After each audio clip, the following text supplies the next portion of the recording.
Hello there, and welcome. Last episode I talked a little bit about the righteous prayer. Today I want to talk about some things that Mother and I learned by living together with us both as adults. I moved out when I was 17. The first time I moved out of school, or moved out of home, was when I turned 17 and started college. And after that, I finished college. During that time, Daddy had passed away. And the first job I got was in the same town where Daddy had died and where Mother and Brian lived. And so I moved back in with Mother. Well, Mother had lived with her mother. Her mother, Grandma Jones, late in life had sold her little house, which I adored. I loved that little house. And spent half the year living with Uncle Marvin and Aunt Nyla, and half the year living with Mother. And truth be told, she probably would have preferred to have stayed more with Mother. Not so much because she had a problem with Uncle Marvin and Aunt Nyla, but because at Mother's house, they stayed in the same house. And Grandma Jones loved company. She loved being around people all the time. And even though Mother and Brian were gone during the workday, they all shared habitation during the weekends and in the evenings and in the mornings. So in a way, it was more socially satisfying for Grandma Jones to be at our house. And because Grandma Jones lived with Mother, and because I would visit during my college days, I would visit while they were living together, we learned some things before I moved in with Mother after Grandma Jones passed. One of the things we learned was you can't nurse a frustration. Now, let me put it this way. If something might eventually bug you, you had to share that it bugged you way before it got on your nerves. You couldn't keep it to yourself and hold it as a resentment and then suddenly bring it up during a fuss. That was not allowed. So you had to communicate fully your feeling about things. And that way, little things that we did that we didn't mean to be irritating didn't become habits. And we had some pretty strict ones. I'll give you an example of one. Mother was a big snoop. She was a good reporter because she was a big snoop. And she would go through our stuff. While we were at school or something like that, while we were out, Mother would go through our stuff. The boys weren't as aware of it, I don't think, because they didn't pay attention to anything that got moved or shifted, but I would notice if anything got moved. And I would confront Mother about it. And so when she'd get really desperate, she would clean my room for me so that she could just go through and look at my stuff. Now, let me be honest with you. I am the world's most boring person. You may have already divined that, but I am so boring. She wasn't finding anything all that interesting in my room. The only thing she could have found that was of much interest that could embarrass me were some love letters. And they weren't even like deeply passionate, salacious love letters. They were sort of boring, mundane, cliched love letters. But I didn't want Mother in my room. I just didn't want to be inspected. It was. That's why I always object to people saying, if you have nothing to hide, then you shouldn't mind if people look into your stuff. No, I don't have anything to hide. And by the way, you don't have a right to look and see if I have nothing to hide. Maybe I want to have my privacy. Full stop. Maybe that's it. So Mother and I, that was something that Mother would do that really bugged me. And when we moved in together, that had to be the rule. No, Mom, you cannot go through my stuff. You just have to stay out of my room. You can go through the whole house, but my room is off limits to you. And Mother stuck by it pretty well. She only broke over a couple of times. The second thing, other than the be honest about what might bug you, express it early. The second thing is you have to be all in. I've heard couples say, this is a 50-50 house. No, no, no, no, no, no, no.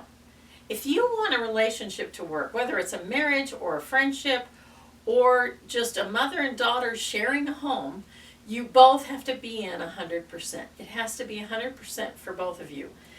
You can try to work out a domestic split of obligations and chores. That's a great idea. But you have to be all in. You can't half-ass this, okay? It has to be all in. So you have to be 100% dedicated to making it work. And if you fail at some domestic duty or some chore or some obligation, you have to confess that and try to address it. But you cannot think that it's all going to be, quote, half and half. Because we, as human beings, we think our efforts are special and treasured and more extreme than the other person's efforts. And that probably isn't true. It waxes and wanes who's working hardest, all right? And if there's a couple where the woman is doing all the domestic work and holding down a job, buddy, that's not working. That's not going to work. Because the domestic labor of a home is a full-time job. That means if both of you have jobs, you both have to share the domestic labor of the home. That's just the way it is. And you can split it up along preferences. That's the way Mother and I did it. I'll give you an example. I did all the laundry. Mother did all the vacuuming. I didn't want to do the vacuuming. Mother took out the trash. I didn't want to take out the trash. We split the cooking and the dishes. Now think of that. We split the cooking and the dishes. We each cooked 4 meals a week, and whoever cooked, they didn't have to do the dishes. Now you might say 4 meals a week. People eat more than 4 meals a week. Well, we were on our own for breakfast and lunch 5 days a week, the Monday through Friday. But Mother did Monday through Thursday evening meals, then I did Friday, 2 meals on Saturday, and then a meal on Sunday. So that way it was 4 and 4. And that kept that labor in balance, okay? Now, I put a lot more effort into my cooking of the meals because I liked to. But that was my decision. If Mother decided that her version of cooking was we were going to go get burgers, that was her decision. I wasn't going to object to that because that was her responsibility and she took care of it. So splitting up those duties is fine. Splitting up those duties is a good idea, especially if you both had regular jobs. Now, when Mother retired and moved in here, she did a number of things extras in order to support me as I worked, okay? But I also did extra things too. I paid the bills, almost all of the bills. She covered a couple of things, and she covered like her own car insurance and stuff like that. If I got into a desperate situation, like when there was a $3,500 bill to treat the house for termites, she helped me out. And I paid her back. So we found ways to do that living together thing that helped us to be more at peace. Now, occasionally we squabbled, okay? We did have a fight or two after she moved in here, after she retired, but not that many. And if we had little, so I differentiate a squabble and a fight. A squabble is just kind of being grumpy with each other for a few minutes. That's a squabble, okay? A fight is where you actually yell about something that really makes you mad. And so we didn't have many fights. We had little squabbles. Orson lived with us for a little while. He lived with us for a year. And Orson's method of making us stop squabbling was he would sit there and go, fight, fight, fight. And we would stop. But, you know, sometimes they were over stupid little things. They were foolish things to get in a fuss about, but we're humans, we do those things. One time Mother and I got in a little bit of a squabble, and I looked up, it was while John was visiting, John and Carolyn were visiting, and I looked up and I saw John doing this. And I felt so bad. It wasn't a serious fight, it was us just being short with each other, but it really clearly bothered John. And so I stopped. Mother didn't even see him doing it. But I just stopped. I just dropped it.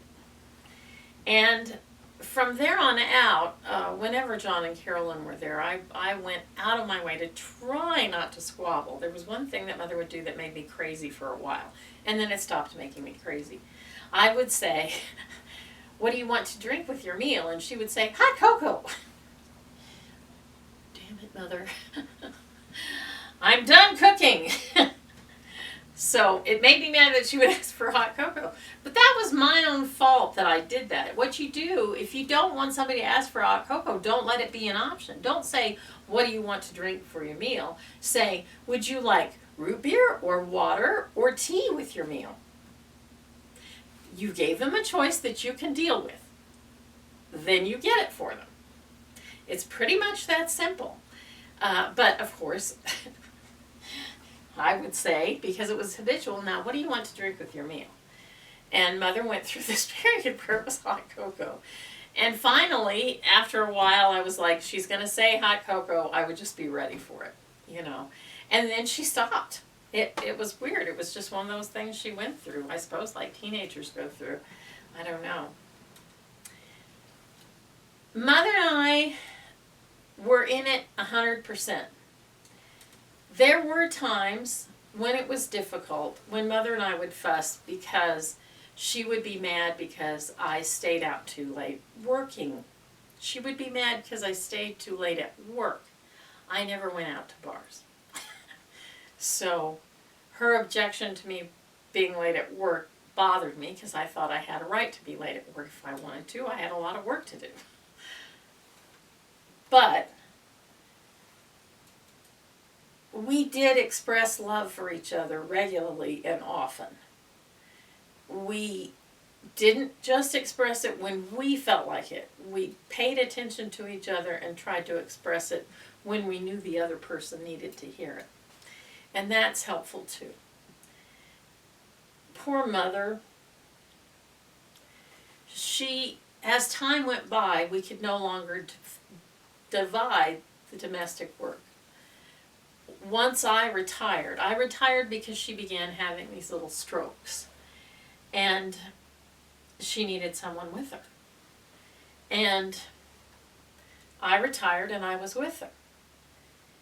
And as time went on, she got able to do less and less domestic work, and I was doing all of it.